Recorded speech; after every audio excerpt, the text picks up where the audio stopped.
Welcome to the deep dive. Great to be here. Today, we're really digging into someone quite remarkable, Swami Vivekananda. Yeah, a figure whose influence, it just continues to resonate, doesn't it? Absolutely. We've got a great overview of his life and his impact. And, if you're listening and want to quickly get to the heart of why he's still such an important figure, well, this is the place. Right. We're aiming to pull out those key moments, the really significant insights from his journey, So we'll trace things from his early life, that intense spiritual searching he had. through to his meeting with Ramakrishna, which was just pivotal. Yeah, and then becoming Vivekananda, the Parliament of Religions, his work in the West. His return to India, founding the Ramakrishna Mission, his core teachings, and, why he still matters today. Okay, so let's jump in.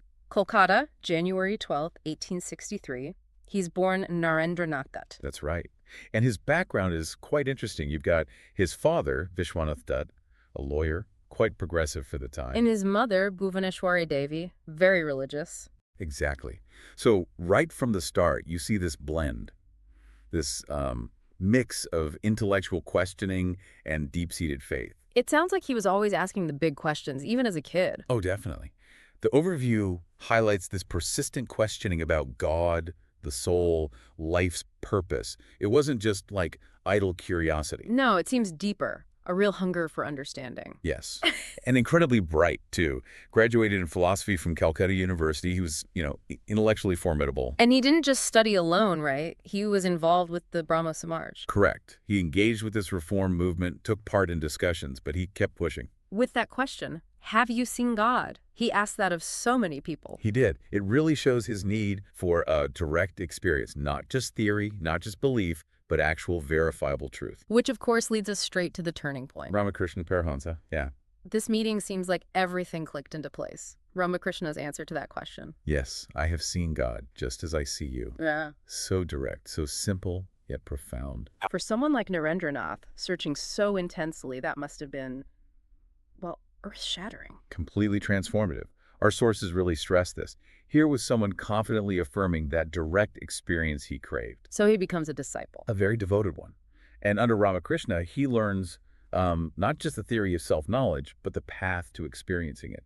And crucially, the importance of service. Service as religion itself. Exactly. Seeing the divine and serving others. That became fundamental. Then Ramakrishna passes away in 1886.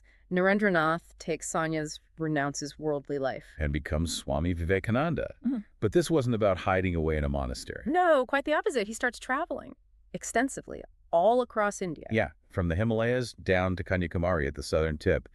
And these travels were absolutely crucial. Why crucial? What did he see? He saw the reality of India, the immense poverty, the widespread ignorance, the superstitions holding people back.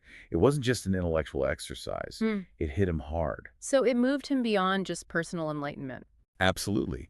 It forged this deep connection between spiritual ideals and the desperate need for social upliftment. He realized you couldn't separate them. Precisely. He saw the need for education, for self-reliance, for, rational scientific thinking alongside religion. It needed to be holistic. Which brings us to 1893, Chicago, the Parliament of the World's Religions. A huge moment for him and for how the West perceived India and Hinduism. And apparently he almost didn't get to speak. That's right. It wasn't straightforward. He faced some hurdles getting onto the platform. But persistence paid off. And when he finally did speak, wow, that opening. Sisters and Brothers of America. Just like that, instant connection. The reaction was apparently overwhelming. Huge applause. It immediately set him apart. And the themes he spoke about, Hinduism, Vedanta. What exactly is Vedanta, briefly? Well, in essence, it's a core philosophy within Hinduism, Yeah. emphasizing the oneness of existence, the divinity within every individual. Universal stuff, really. So Vedanta, tolerance, brotherhood, the soul being immortal, these clearly resonated deeply. They really did. He had this amazing ability to present these, ancient Indian ideas in a way that makes sense to a Western audience. Logically, rationally. Bridging that gap. Exactly. He wasn't just lecturing. He was offering a compelling spiritual framework that addressed universal human questions. That impact was profound. And after Chicago, he didn't just go home. He spent years lecturing in America and Europe. Right. He built on that success. He established Vedanta societies, actively spreading this knowledge. Planting seeds. You could say that. And giving talks, inspiring people with messages like his famous call, arise, awake, and stop not till the goal is reached. That still gives me chills. It's so active, so dynamic. It really is. It reflects his view of spirituality, not as passive, but as energetic engagement with life, striving for betterment, both personal and societal. His work in the West was really about building bridges, fostering understanding. Definitely. Introducing the richness of Indian thought to a much wider world. Then, in 1897, he returns to India. A hero's welcome, I imagine. Absolutely. A triumphant return.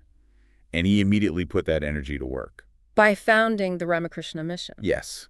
And this wasn't just, a purely spiritual organization in the narrow sense. It was about practical service, wasn't it? Exactly. It was designed to embody that philosophy of seeing God in everyone through service, education, healthcare, spiritual development, all part of the mission, serving everyone regardless of background. And his return really lit a fire under the youth of India, didn't it? Oh, tremendously. He spoke passionately about self-reliance, discipline, service to the nation.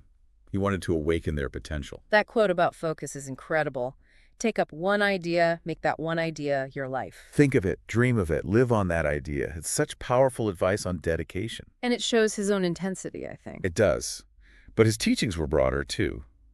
He always stressed the harmony between religion and science, which was quite forward-thinking. And education not just for jobs, but for character. Yes, character building was the main goal for him, cultivating values, moral strength. He also spoke out for women's upliftment, which was pretty progressive then. Very much so. And this idea of serving the nation as a form of worship, connecting the spiritual impulse directly to civic duty and improving society. So the core principles were really self-confidence, love for the country, and service to humanity. Those were definitely central pillars of his message, for the individual and for the nation. It's quite poignant that he seemed to know he wouldn't live long. Yes, the overview mentions a premonition of a short life. And he passed away so young, only 39 in 1902. Mahasamadhi on July 4th. But in those 39 years, what an impact. Truly immense. He poured his entire life into serving India and humanity, and the legacy lives on so strongly. Through the Ramakrishna Mission, obviously, its work continues across so many fields. Education, health, disaster relief, rural development, spiritual guidance. It's vast. And the fact that his birthday, January 12th, is National Youth Day in India. It just shows how much he continues to inspire young people. His message still connects. So when we try to sum him up, he was so much more than a monk. Oh, absolutely. A revolutionary thinker, really. A nation builder. The person who effectively introduced India's spiritual depth to the global stage. He gave India a sense of self-belief back, didn't he? He really did. In a time of colonial subjugation, that was incredibly important. His life is just this powerful example of what one person, driven by a clear, noble purpose, can achieve. It's an amazing story. So for you listening, as you think about these key points, Vivekananda's focus on believing in yourself, that constant search for knowledge, the power of service, maybe consider this. How does that call to arise awake hit you today?